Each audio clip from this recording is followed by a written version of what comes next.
Welcome, y'all. Happy Tuesday on a partly cloudy day here in the Central Coast. Where are y'all from? Oh, I didn't send my little message. There we go. Hey, Randolph. Hi, Wayne. Welcome, y'all. Hi, Joanne. It's good to see you in Chicago. Where are you at these days, Joanne? We're in Chicago. Still on the west side? I lived, for those who don't know, in Chicago for 24 years. It's a great city.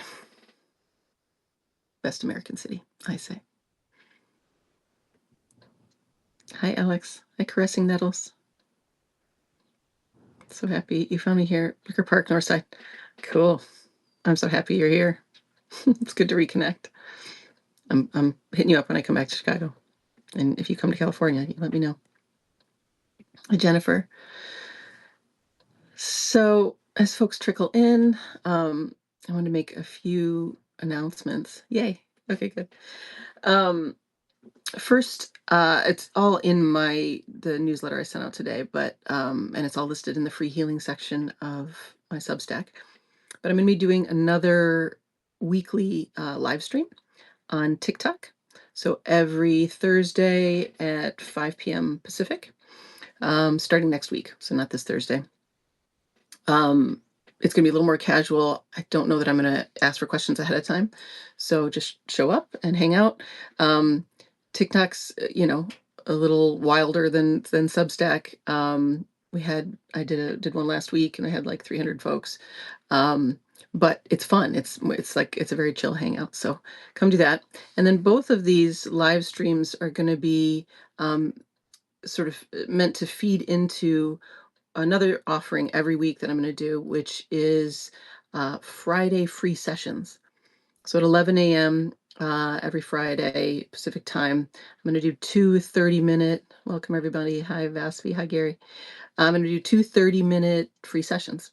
So just like I would for any other coaching client or advising client, we just have a live call and you work through whatever you're struggling with. Good that you're here, Vasvi. Randolph, you're in Missouri now. Fantastic. You loved the flow exercise. Oh, good. Yeah, if anybody hasn't checked out my the newsletter, check that out. So it'll be 30-minute sessions every Friday. You can sign up for those by direct messaging me on Substack. So you have to be a part of Substack and direct message me there about whatever you want to talk about. In today's newsletter, I talked about how I really want to be kind of it's almost like an anti-therapy where, we're all healing the same beliefs, the same disruptions in our energy field, the same wounding. um, in therapy, there's such a model of the individual as if the diagnosis and the problem is located in us, and as if we didn't pick up the insanity and the crazy society we were brought up in. And so I'm quite hi Jill.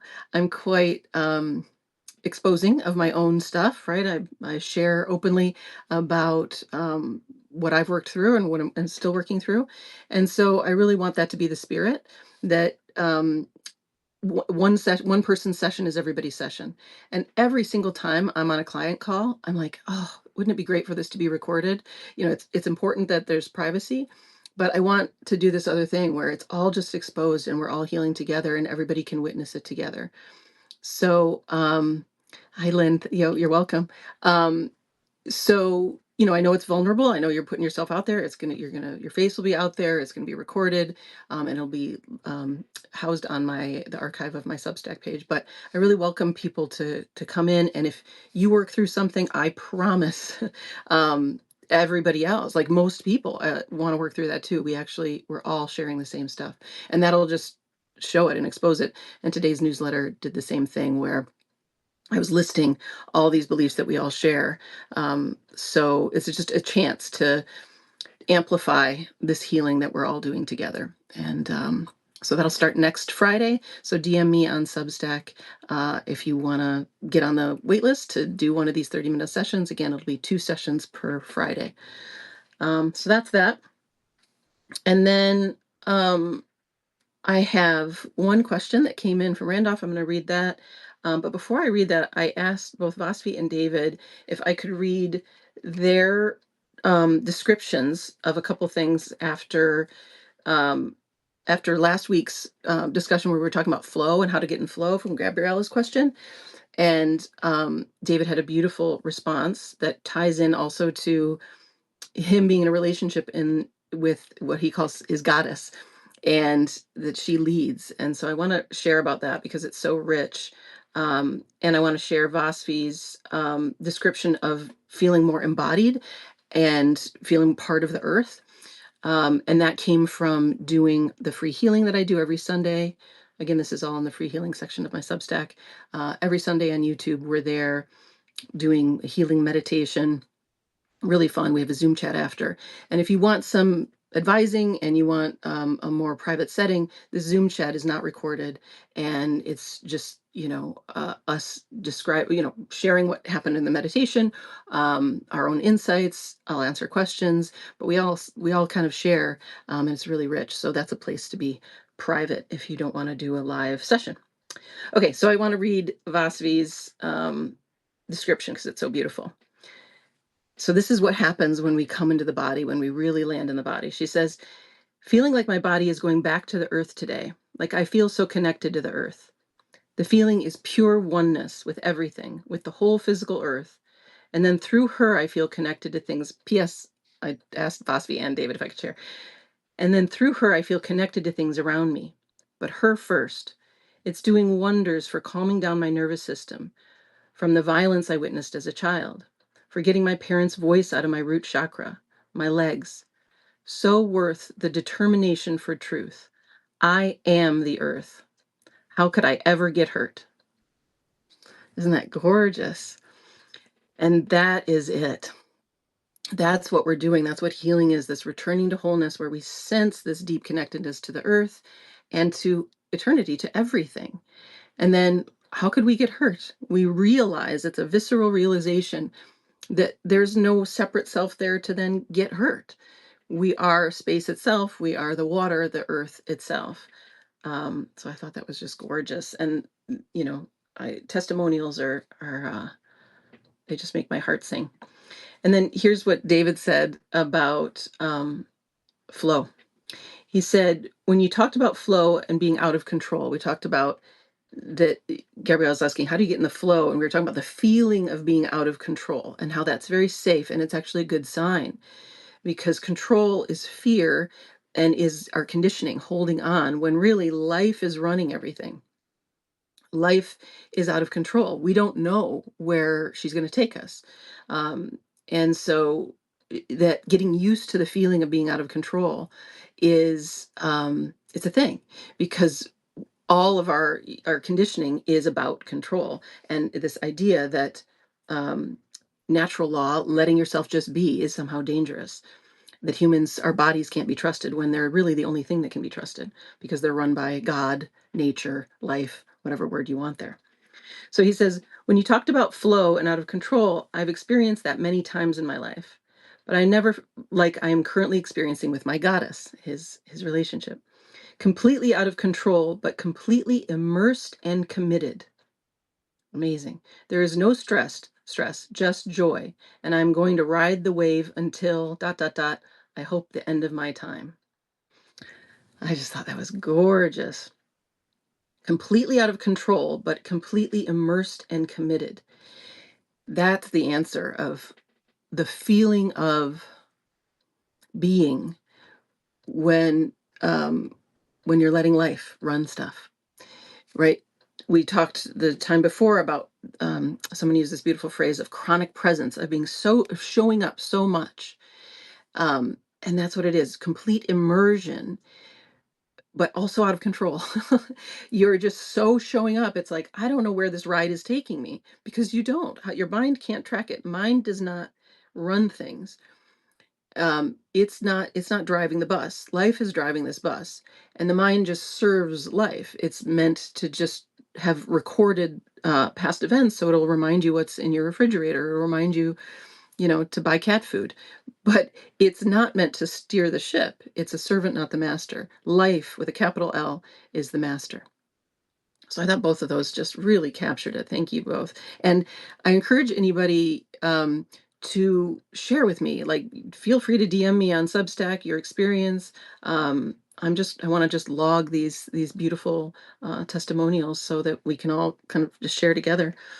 I love to hear it. Okay, so feel free to send in a question, but I'm going to read Randolph's question, which came in. And again, the place to put your questions today, you can put them in the message, but if you want me to get them ahead of time, put questions for next week into this week's live stream. Thanks, Gabrielle. I know, so gorgeous, right? Okay, Randolph's question is about empathy. I love this question. He says, my question relates to empathy, not doubt. Genuine concern for I have no doubt that genuine concern for another exists, but I suspect that what I would call an expression of empathy in myself is really a counterfeit performance, born of a desperate need to fit in as a child. I learned early that expressing myself genuinely was rarely appropriate. So to please my caregivers and survive, I had to become super adept at reading the room, so to speak, to find out what that appropriate was. Gosh, now that I think of it, this phony performance may be behind all my social behaviors. I can't recall ever compassionately considering what my own genuine needs were until my 60s. And I always want to say, welcome to the club. we're all learning this anew. We're all sometimes just starting to, like, what do I actually really want? I'm waking up from this conditioning that told me what I want. But my parents and their parents and their parents had no idea. So it's probably suspect that I did. And this is a great question too, for somebody who comes from the therapy world, right? Like, the cornerstone of therapy is empathy. we're we're supposed to be empathic, and we are. Most people who go into this profession naturally pick up on others, understand where they're coming from. So it's a part of what we're equipped with. But Randolph, I think you're putting out there what the problem with this empathy is, because empathy is often, if so, empathy just means I understand. I understand, and I can either feel or understand mentally or cognitively or emotionally what another person's going through. But why I'm doing that, why I'm able to pick that up, is really the question. And is that empathy coming from my own desire to connect? Most of the time when we're talking about empathy, and even in the ways that therapists talk about it, the answer there is no. It's actually a survival technique. It's actually, I need to tune into them and adjust myself to what they want from me to survive this household, to be the good kid so that I don't disconnect and get abandoned. It's all based in fear. So empathy sounds really good, but most of the time it's driven from fear. And I suppose I could find another word for what is it when there's just a natural, there's not like, I wouldn't call when I'm in a session with somebody and we're just vibing. I wouldn't call that empathy, because there's no strain, there's no trying to understand. I'm just with someone. With might be a good word. And it's my pleasure to do that. I'm not doing that um, to get something. I'm not doing that to please them. I'm not doing that for any other reason than, like we talked about last time, for the sake of itself. I enjoy feeling with someone else. Um, so so the empathy, as we often talk about it, is actually, you're actually leaving your own body and your own experience to merge with the other. And so it's actually fear versus not being remaining deeply embodied in your own self, connected with the earth, like Vasvi talked about, grounded in yourself. And then there's a natural, let's say, a natural calibration that happens without without the mind involved, where the right amount of, let's say, merger and boundary happens, right? Like if you think of animals coming together, they're like, they might sniff around each other like two dogs. It's like, and we wouldn't call that empathy. You would just call this natural balance that happens, right? And at no point does either animal lose their own sense of autonomy, their own sovereignty. Um, and they're only going to connect and dance together, let's say, if it's good for them both, right? If it's not working for one of them, they hightail it out of there. So we are so in the pattern of losing ourselves, of losing our own presence inside our own body, um, that what we think is empathy and what we think is a healthy relationship is actually just this pattern of self-abandonment over and over again. So maybe Randolph, I'd love to know how you would describe the difference now in your 60s when you bond with your wife, for instance, or someone else where you feel connected, but it's not this old kind of empathy.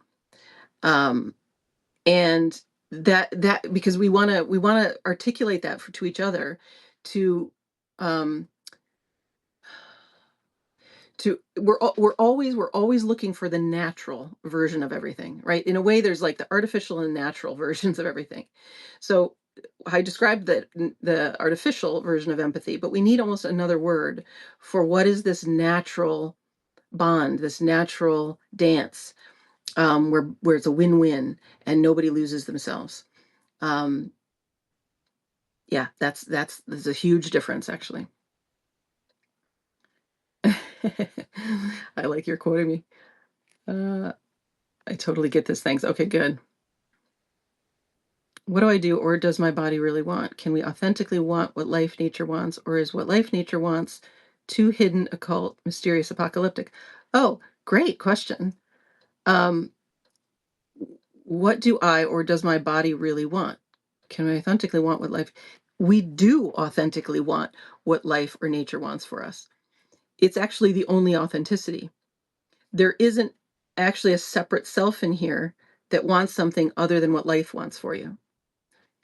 That it doesn't exist, right? So I always give examples of birds.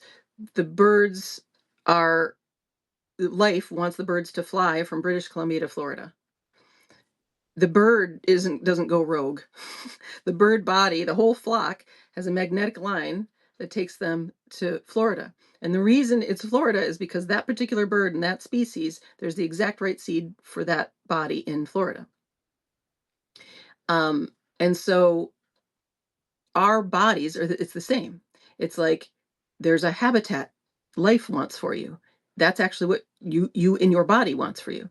Now the conditioning would have a whole bunch of stories about that I, about this hallucinated separate self who should live near their family or live in this kind of climate or uh a million stories that the I would want, but it's a hallucinated I. It actually doesn't exist. It's just a story. And meanwhile, over here in the body, there's a magnetic line. There's a movement that nature we talked last time about this downstream movement.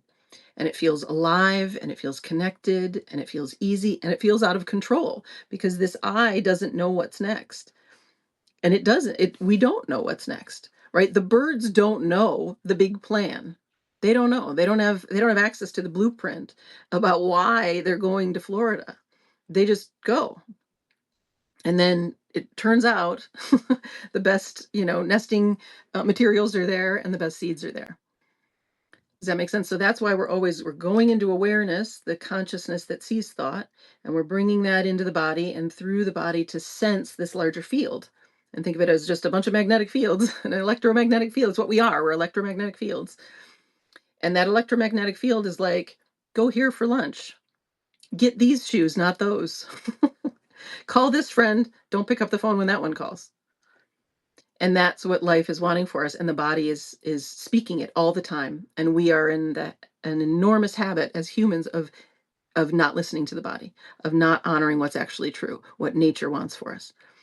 So what feels like that flow, that ease, that out of control, yet alive and vibrant movement.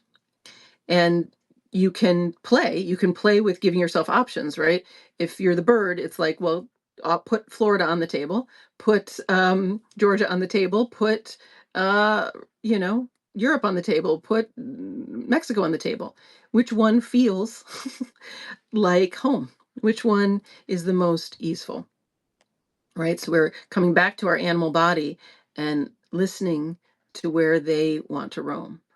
And there's that code, that nature's code, nature's law is constantly moving through us. It's never not here. We're just not tuned into it. It's like a radio signal that we're in the noise, and we need to calibrate and feel where's that signal. And that's always going to be the body that guides you. Right? Hopefully that answers. Natural one feels like connection, and the survival one feels like separation to me. Precisely. It's exactly it. It feels like separation because it's the hallucinated separation. You actually feel, so the story of like what should I do, right? Here's the separate self, and then it feels like a block from your body. You actually feel a distance from yourself. You feel like you're sort of floating aside yourself, or you feel tense or shut off. It feels like separation, right? You're never actually separate, but it's like paddling upstream or moving against what's true, and it creates this tension. It creates a feeling of distance. Magnetic line to Florida. Okay, good. Amazing nature and birds. I just encountered several peacocks who let me photograph them in their full beauty. I'm in South Florida. Oh, amazing. Peacocks are so fun. Oh my God. There you go. I mean, that peacock's like, talk about chronic presence, just full expression, right? No shame in their game. I love it. I just love it. Yeah. Yeah. I mean, all the examples I use of sanity are come from the animal world, mostly because as humans, we don't have a lot of examples. Environments must change, right? Uh, Tell me more about that question. Environments must change. Um, I don't know if you mean like environments do change, like naturally we change environments, or that there's something we need to do to change our environment. Just say a little more. Love it. No strain, no pressure, no involvement by the not self mind. It's all very easy. And the real sign that there has been a flow connection is that my mind for real criticized me on how I failed to get what I fantasized that I needed from the other. Yeah, yeah, exactly. It's the scared child that's like, um, scare if you're going if like you're going with what you really want, this is definitely going to be a problem. This is definitely going to be a problem. Um, yeah, it kicks up, scared that we can't trust life. We gotta take hold of this wheel, and we gotta make sure we're safe, because this is unprecedented, right?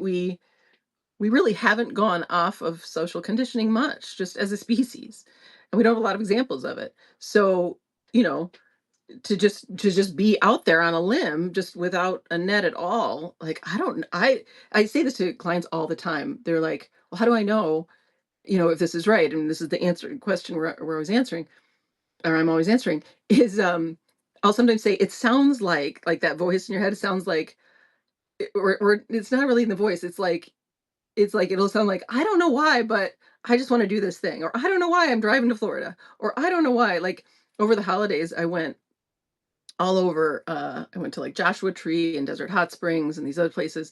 And I knew I wanted to go to Joshua Tree. It's the only thing I knew, and I didn't know why, and I didn't know what I was going to do there really. I just got like an instruction from Gaia, and it was like, you need to go here, and then you need to go here, and then you need to make a magic wand, then you need to pick this thing off the floor. It was just like this constant thing. And so I would tell friends and family, like, I don't know why, but I'm going to Desert Hot Springs. I don't know why, but I'm going to this Airbnb. And then I have another short trip this week, same sort of thing. I mean, I kind of know why, but it's often that it's like I don't know why I want this pasta tonight, and this goes back to like the body is saying very clearly you need lycopene from those tomatoes and you need these amino acids and you need whatever. All this intelligence of nature is having you get that pasta dish, and you how the heck the mind is never going to be able to track that. Again, it's always after the fact. It's the servant to what's happening. So you're not going to get your hands on it. You're not going to be able to get the blueprint. You're not going to be able to get out ahead of life as a as a separate self. Again, that isn't even there. The reality is it just shows up, and it's like the body wants this, and then the body wants that, and then the body wants that. And and we have such conditioning that that's selfish, or that you have to sacrifice something, or somebody else is going to lose if you do that, or blah blah blah blah blah. But again, nature doesn't do that, right? The birds going to Florida are going to serve the whole ecosystem of Florida, right? Their bird poop is the exact fertilizer that the plants in Florida need, because that's how nature works. It's a divine orchestra every time. So you just need to hear your note and play it, and the whole chorus responds,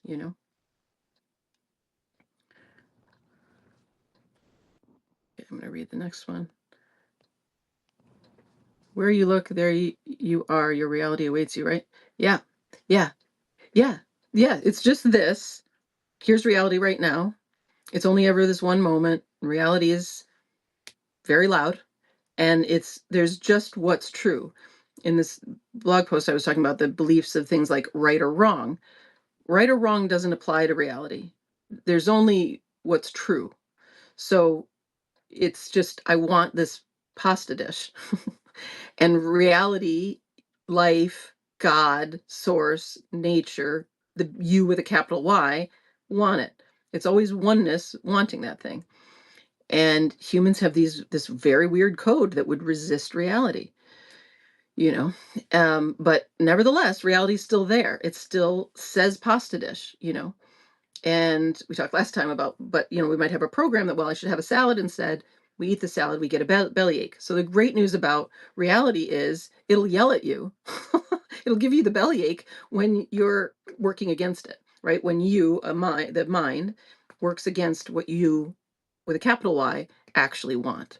So reality will always win. It's just nicer to not fight it. It's nicer to just go with what's actually true. So yeah, your reality is always awaiting you. Reality is the bigger you, the true you, um, always asking for your attention. Whether it's pain in the body that's looking to be healed, whether it's the desire for that pasta dish, whether it's like I need a nap in the middle of the day and I have a story that I should be working, but I gotta go lay down. And my job is just to be the cheerleader and the advocate for what life is saying.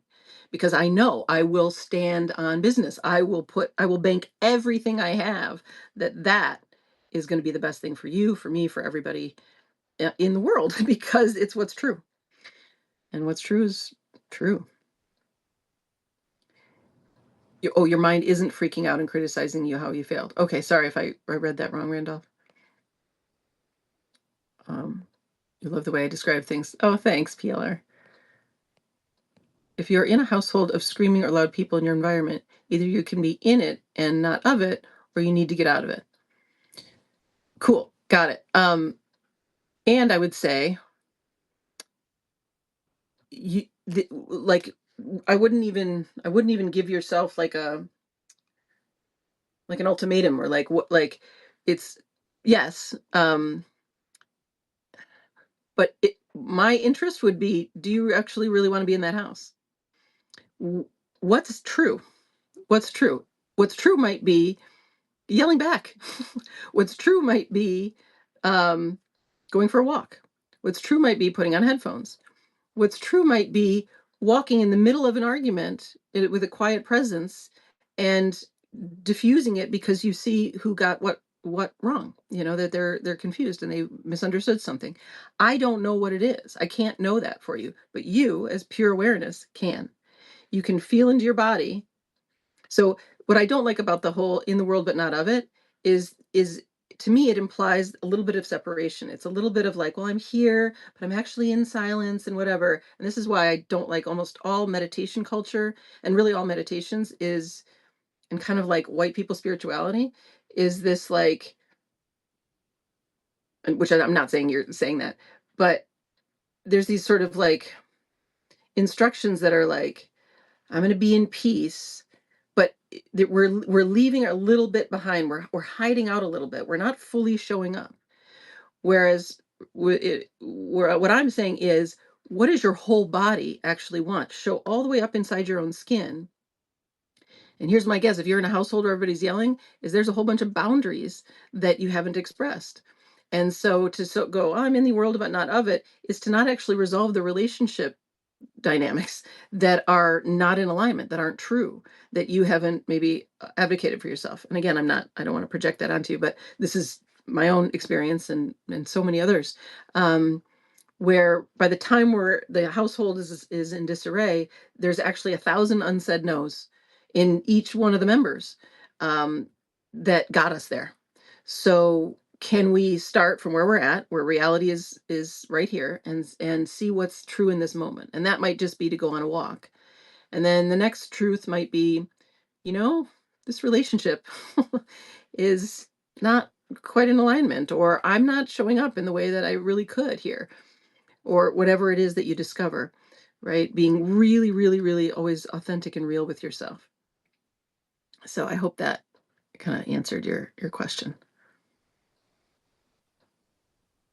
I cannot hear you while standing before you screaming at me. It takes time to be that shaman. Yeah. Well, we're all shamans. We're all God. We're all channels of God. Um, and sure, it takes time to, I don't know, keep showing up as presence, but you have that ability to stand in what's true with somebody yelling at you. And I don't know what it's going to be, right? Uh, I don't have arguments with anybody anymore, but I sure as hell, the other night I was going to share this. Um, I was sitting, it was like in between afternoon and evening, and I didn't know if I wanted to go on one of my long walks or what I wanted to do. But I had a little bit of a story that I should do more work. But I didn't really want to, but I wasn't hungry. And it was very clear. The message was, go have a rage fest. Go yell at the trees. And I went out, and I go, and where I walk is like there's nobody around, which is so great. And I let some people just have it. I just was out there giving them the business. Um, Now, I would never say this to their face, because, anger, as I like to say, anger isn't for public consumption. It's all of the unsaid things in ourselves that we need to hear for ourselves. Um, it's just your no, it's just your boundary. It's these truths that you need to hear. So I was out there just having a ball, and it was so much fun. Um, so if somebody's in front of me screaming, it's likely, as a mirror, it's likely that I haven't heard a whole lot of my own boundaries around that relationship. And I'm guessing in that moment, um, like, I'm thinking of like arguments with my ex-husband. What would have been true in that moment that somebody's standing in front of me screaming? What was true many moments before that was I had a whole lot of boundaries that I didn't express for myself. But what was true in that moment, and by the way, I was screaming back, was to just leave the scene, right? My body, if I just went to my body, she's shaking, and she's trying to get attention. She's in need. And I'd been so used to neglecting this body my whole life that I didn't get myself out of that scene beforehand. So if so so my interest is always what's true, what's actually true. And I don't need to be a shaman, and I don't need to be peaceful, and I don't need to be anything. I don't need to put on any kind of hat. I just need to be in awareness and in my body what's true. Somebody's screaming. I mean, if you were 2 years old and a baby again, you would just move away, right? The body would just move away. I gave the example last time of like when we were babies and we would eat something we didn't like, we just spit it up because the body is just responding. The life is responding naturally. But then the conditioning comes in, and we go, well, mom made this for me and I should eat it and it's healthy and blah, blah, blah, blah, blah. Meanwhile, the body is viscerally saying something. So no need to be a shaman just be real. Just be as you actually are. Oh, I love you too. The leaves on the branch of the tree do not argue as the bird lands upon it, screaming, "Why did that bird land on our branch?" Precisely. Here to support each other. Something for everyone, and may the journey be peaceful. Yes. Yeah. You live in those kind of environments. Totally. Yeah. Yeah. So true what I'm saying. Thank you. Becky, when I'm overwhelmed, stuck, and worried, I have such a hard time figuring out what I want, need, or what is true. I try to quiet and listen, but like right now, I feel like I can't get to it. I'm currently listening to you and my body's stretching around, but not sure what will get me settled. Any tricks to find that truth when it isn't so clear? Okay, perfect. Um, um, okay. So I'm gonna start from the bottom. What will get me settled? So right there is a little bit of an agenda on you to be settled. This happened on I don't remember when it was, but somebody was talking about like meditating and I should meditate and be quiet. And it was like because there's this sort of like value of like being still and being quiet and being settled is good. Um, Meanwhile, stillness, which is always settled, or just pure awareness, stillness, witness, oneness, vastness, same. It's what we're all soaking in. It's what's looking out of your eyes. It's the source of everything is pure settledness. But in that, so that is already settled, and you can just go there and sort of feel that. But this was goes back to the body. This is why it's always the body, because this is about integration, not like going and like settling in silence. The body, I don't think is settled. The body is restless. And so it's not a value, that's a mental value. And Becky, just tell me if I'm projecting something that's not true here.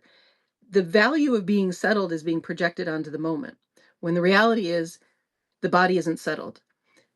So we want to allow the body to want what it wants. Here's my guess. You might want to go, like, instead of stretching, run around the block or pound your legs on the ground or shake. P.S. I'm going to come out this week, I think, with these 10 healing movements that have just spontaneously found me. And a lot of them are they're really extreme, right? And and one of them is shaking our limbs like an animal, right? So we have such stories of like, well, whatever, like it's time to settle down. And oh my God, how many times, some version in school and church or whatever, it's like, settle down. Meanwhile, our poor little bodies as children, having to sit in chairs for 8 hours, it's like nobody wants to do that. Um, so my guess is that you actually want a lot of activity. And that is what will settle you, meaning it'll balance you. It's like the calibration remember, nature's always calibrating things. But I am constantly surprised by the randomness, the explosiveness, the not according to my watch or the mind's watch, when things happen where it's like it's supposed to be dinner time, but I'm off running or doing jumping jacks or weird stretches or whatever is the case. So um, so the invitation is complete and total honoring of whatever's true, and it's likely to go against whatever plan you had and whatever ideas of like what you're supposed to be doing at this time of day or with your family or whatever. So if you didn't have any agenda on yourself to be settled, to do anything, to be still, to be quiet, to be or even to be embodied, it's like, what's true? What's true? I feel like fucking yelling at I feel like yelling. Okay, great. Great. Maybe you can go out in your neighborhood and do a whisper yell, which I'm really good at. Um and just have a nice rant outside and hear all the vent you want to do. So I hope that answered it, Beck. Yes, there comes a time to speak up. It's like, again, just what's true, what's alive. There's a time for everything, right? There's a time to shake our limbs. There's a time to speak up. There's a time. Um, there, it's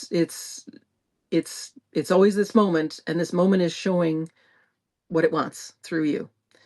Um, and you can hear it. You can hear it, and you can risk it.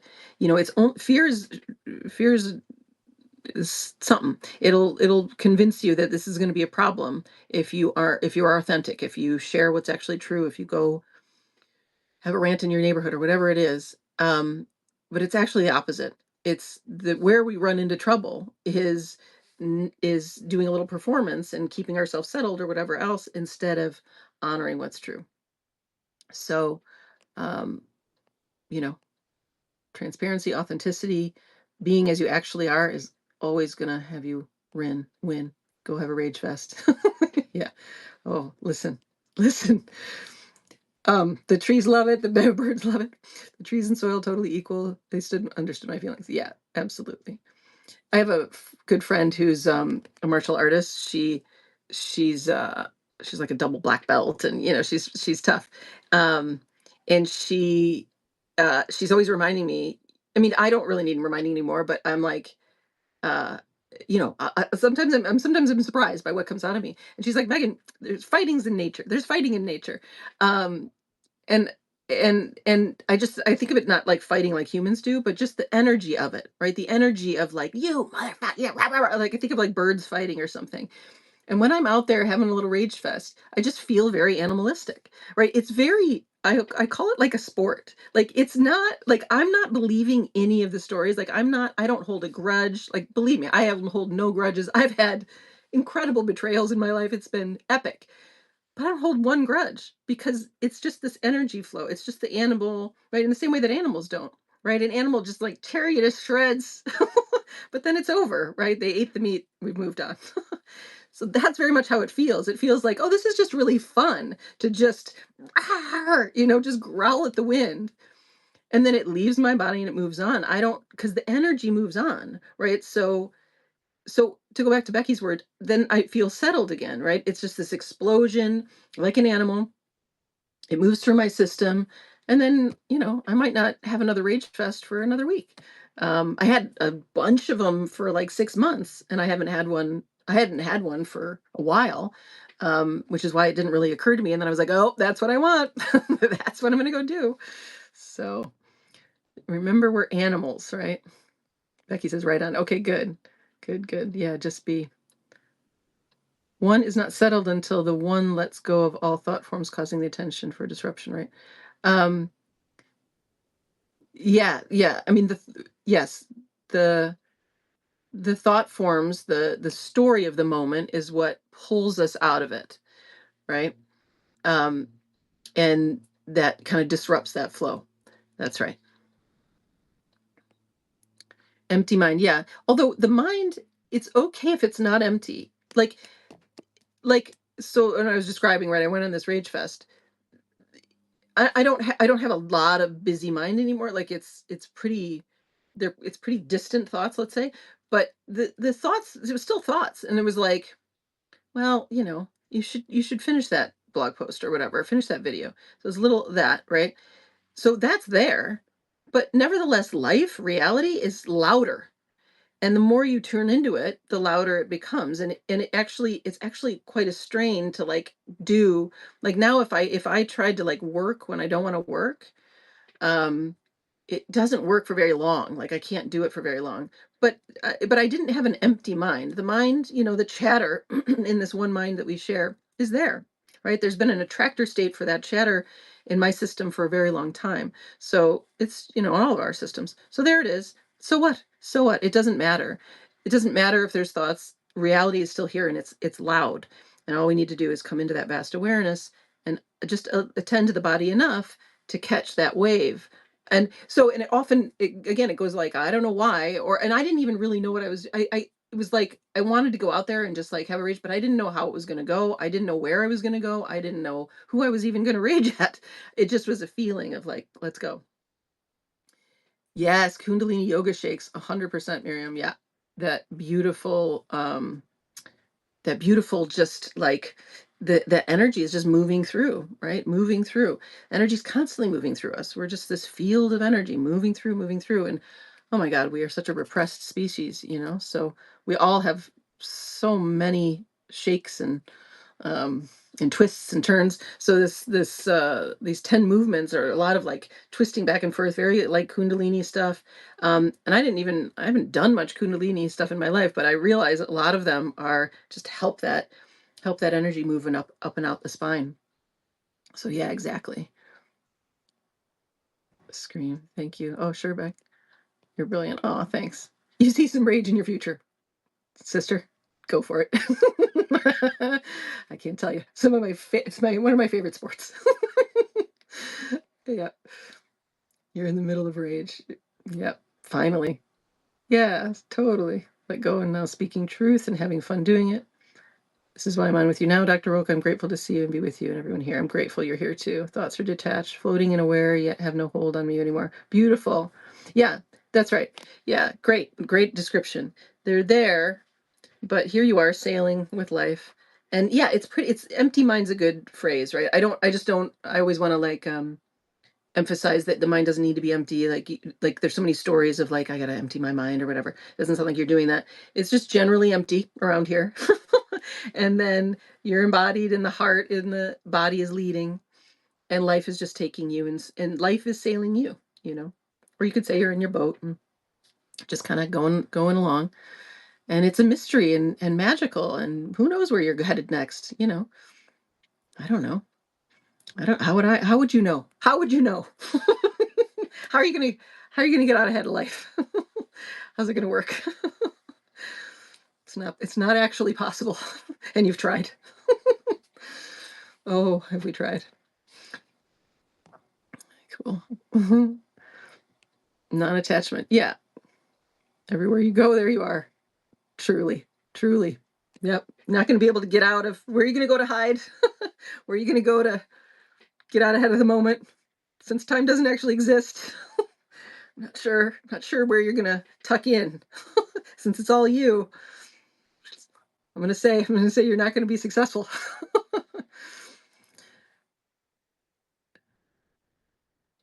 Okay.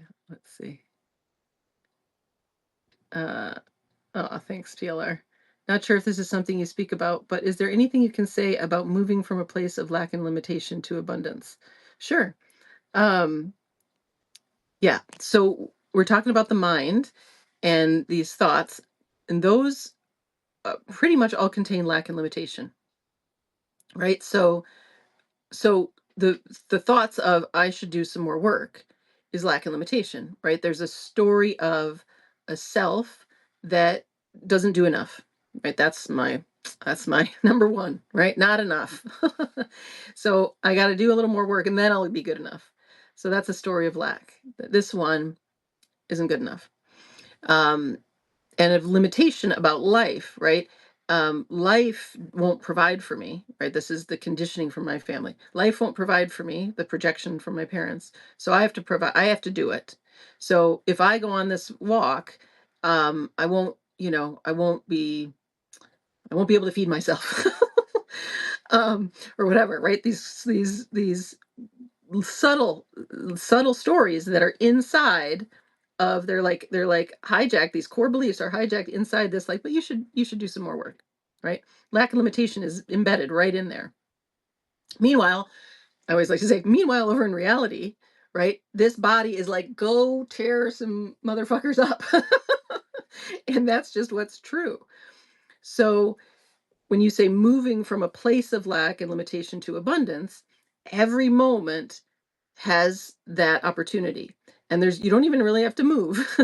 You're just here, right? Abundance is inside of the true movement of the Rage Fest.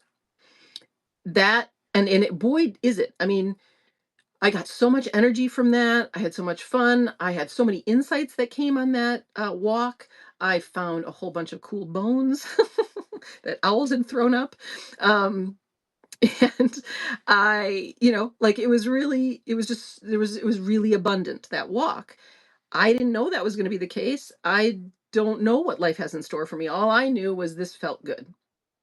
And so the shift is just, where is my attention? Am I here in reality, or am I in a story of what should be? And that story of what should be is fear saying, you're going to be alone, you're going to be abandoned, it's not safe, if you don't do this thing to get yourself to good enough, right? That's the insanity. It's totally insanity. Meanwhile, nobody here in reality knows anything about good enough or worth or whatever. There's no measure of that. That's all superimposed. There's no reality to any of that. Lack and limitation has no reality to it. The animals do not measure themselves. They do not measure each other's anything. So we're so to move is to just take that awareness and put it in your body, put it in the moment. Feel the expansiveness of the moment, the endless field that your biofield is inside of. And this biofield is like go on a walk and have a rage fest. Make sense? So you don't have to move in some big sense. There's no trick here. There's just in every moment, there's going to be some lack of limitation. And then the more you're landed in the moment and honoring the abundance that life is always calling for you, it's every movement in your body is abundance. It is life's abundance. Every time you come into that, you're healing, right? Through the body, you're also healing this lack of limitation story, right? So I go out and I have the best afternoon, and the next time this story about I should work when I really want to go on a walk comes around again, I'm less likely to get hooked into it, right? It's like, wait, no, I have the experience of abundance, and the momentum of that has been building in my life. And now the level of it's trust somewhat, but it's more just a knowing, right? It's gnosis, gnosis, gnosis, that life is taking care of me and life is bringing abundance.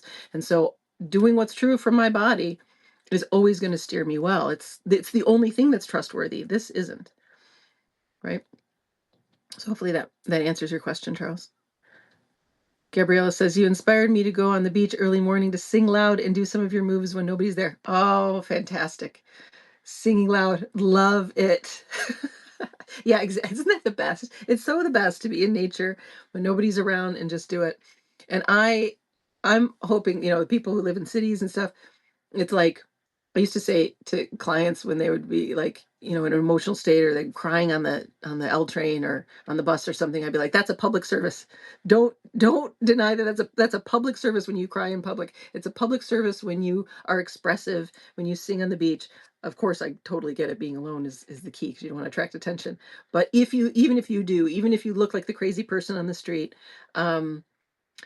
do it. It's a public service where you are just being and singing and using your voice and expressing. We are animals. We are wild. We are untamed. We are unpredictable. And I'm so tired of civilization. Just sing on the beach. Fantastic. Love it. You could spend a few cabin days with me in the forest and others of like mind and heart laughing our way out of here. This is it. I mean, this is the vision, right? I want all natural buildings. It's all just a party. The world is free. There are no walls. And anybody who's dangerous is quarantined by the big, strong dwarf guys. And we can just have a party and just be. And some people are dancing, some are cooking, and really whatever's true, right? We finally have a free world where we can be free range humans like we were always meant to be. We are music. Yeah, exactly. We are music. We are this divine chorus, And I love the music example, as a metaphor. It's so true. It's really so close to how it is. And I'll say to folks and families sometimes, and Becky, this is good for you, right? Where if you're on pitch, meaning you're doing what's true for you, just like in a chorus, you hit the pitch, the rest of the chorus, which is the rest of everybody, um, is more likely to be on pitch. It's like, oh, they can hear it. They can hear the pitch. Now, their voice is different, right? If you have a kid or a partner, there might be baritone, you're soprano, but if you're on pitch, they're more likely to be on pitch because it's a resonance. And so every single time you do what's true in your body, you help the world be on pitch, in an authentic resonance, right? And I don't know much about this stuff, but people talk about the frequency of being, right? Frequency of different states of being. And we used to think love was the highest frequency. It's not, it's authenticity. Because authenticity is authenticity to me encompasses everything. It's reality. It's just being. It's the real deal. And what's going to be a higher frequency than that? So the pitch of your authenticity is a public service. Thank you. I'm so glad. It is a gnosis, yeah. Thank you. That clears things up. Okay, great, Charles. Thank you, PLR. We were free range prior to the agricultural revolution, aka the Neolithic revolution, from whence came so-called civilization. I know. Totally. Totally. May we return to that swiftly. That, may and all species. I see all animals free, all humans free. Um, that's just the way it's got to go. Everything. I mean, look at how miserable everything is when we're locked up. No being wants to be locked up. We want to roam, and which is not to say we don't have territory that is natural and homesteading that's natural. All those things. But they're not. It's not ownership. It's not controlled. It's not fenced in. It's not othering, where some people have and some people don't. Um, and obviously, the whole world is abundant. We don't need to hoard resources. We have more than enough, like a million times more than enough for everybody. Authenticity encompasses the real deal as a public service. Dr. Reddick, yeah. Yep. Your authenticity is a public service. Isn't that good to know? You're all public servants. Cool. Well, I probably have time for one more question. And just FYI, this recording will be on my archive and the ones from previous times. And if you have a question for next week, put it in the comments of this one. And then just a reminder, another live stream every week, Thursdays, starting next week, Thursdays, 5 p.m. Pacific on TikTok. And then we'll have these free sessions starting next Friday. 30-minute session to ask specific questions about your life. We're doing it here, but it would just be, just you and I for 30 minutes. And then other people can witness it. And again, this is just this idea, right? You get on pitch, we get on pitch together. It helps everybody else. And again, we're always working through the same stuff. So I just want to take therapy and coaching out from behind paywalls and out from behind any privacy screens, so to speak. So cool. When we roam and get into trouble, it's nice to know others with skills to help come into play and help. Yeah, exactly, exactly. Yep, nice to know that we have a little group. So many good laughs today. Thanks for another wonderful gathering. Thank you, Randolph. Totally, we have a good time. The system of civilizing and domesticating people is a big cage. It is. That's exactly what it is, right? It's a prison. It's a cage. That's what we got here. So we're all got to break free of these cages and these prisons. It's time. I feel it. I mean, it's happening. We're done. We have been caged animals for too long. So we'll free ourselves one at a time with each other and remind each other and support each other just like this. It's really good. Cool. What else can I tell you? Also, Sunday meditation or healing, 9 a.m. Sunday on YouTube. Everything's on my page on Substack or on my website. And then I don't know, at some point this week, I'm traveling, but I'm going to record these healing movements, these 10 healing movements that some of them definitely look like Kundalini yoga. And I think Vasvi had one, she had a spontaneous movement come that really helped open her solar plexus. So that was the invitation too, is like, hey, if there's anything that comes out that just really opened you up, because all these movements just came spontaneously to me, I want to share and we can just record them for each other. So maybe I'll add Vasvi's into the recording. So look for that in my newsletter. If you're not signed up for my newsletter on Substack, do that. And I'll be back here next Tuesday and on TikTok next Thursday. And yeah, one step closer to being our authentic selves. Exactly. One step closer. Embrace your wildness. That's a good sign off. Exactly. Embrace our wildness. It's so good. And man, I mean, we could sort of talk, it's like talk to your that self that's so afraid of being wild. There's nothing better. It's your nature. We're all meant to be wild. It's very, very safe, If you just look out into nature, it's showing you how safe it is to be wild. So cool. All right, y'all. What a pleasure. And thanks again for showing up. The recording will be up, and I'll see you back here next week. Bye. Thank you all for coming. What a pleasure. Never hide. Yeah. Okay. See you next time. See you next Tuesday.